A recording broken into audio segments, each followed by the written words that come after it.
वेळेस परमेश्वराचा धन्यवाद। आज आपण एका महत्त्वपूर्ण विषयावरती चर्चा करूया, भय आणि विश्वास या दोन गोष्टीविषयी।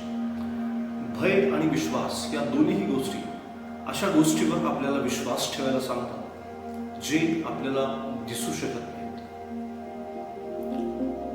बायबल विश्वासाविषयी इब्रानियपत्र याचा 11वा अध्याय आणि पहिल्या वचनामध्ये असं म्हणतात की विश्वास हा आशा धरलेल्या गोष्टीविषयीचा भरवसा आणि न दिसणाऱ्या गोष्टीबद्दलची खात्री आहे। विश्वासापासून ज्या काही गोष्टी आपण मिळवतो त्या गोष्टी प्रथम आपल्याला दिसत नाहीत। भविष्यामध्ये होणाऱ्या त्या गोष्टीविषयी आपण अगोदरच विश्वास ठेवलेला असतो आणि निश्चितच त्या गोष्टी आपल्याला दिसू शकत नाहीत। तरी पण आपण विश्वासाने ही आशा बाळगतो की हा परमेश्वर माझ्या जीवनामध्ये त्या गोष्टी भविष्यात करणार आहे।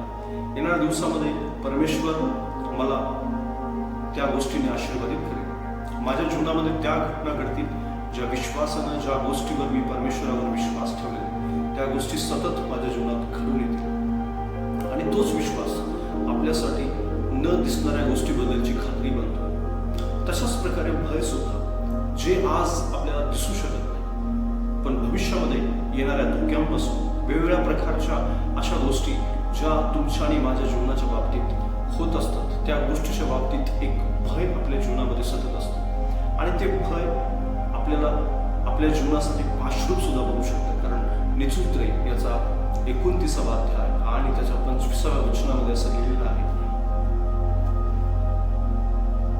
मनुष्याची भीती पाशरूप होते पण जो परमेश्वरावर भाव ठेवतो त्याचे संरक्षण होते। विश्वास आणि भय या दोन गोष्टीमध्ये हे साम्य आहे की त्या अशा गोष्टीवर विश्वास ठेवायला सांगतात की जे आपल्याला दिसत नाही। भय सुद्धा आपल्याला अशाच गोष्टीवर विश्वास ठेवायला सांगतो की जे आपल्याला दिसत नाही। पण आपली कल्पना, आपल्या मनात येणारं सतत असणारं भय ते आपल्याला सतत जाणीव करून देत असते की असं झालं तर काय होईल, तसं झालं तर काय होईल, पण त्या गोष्टी आज आपल्याला दिसत नाही।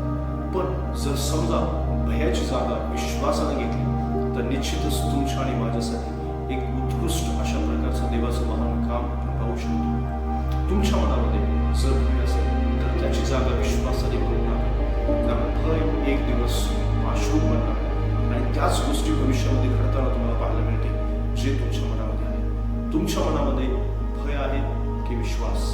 जर विश्वास असेल तर तुमच्यासाठी आशीर्वाद, आनंद, शांती, परमेश्वराचं महान सामर्थ्याचं काम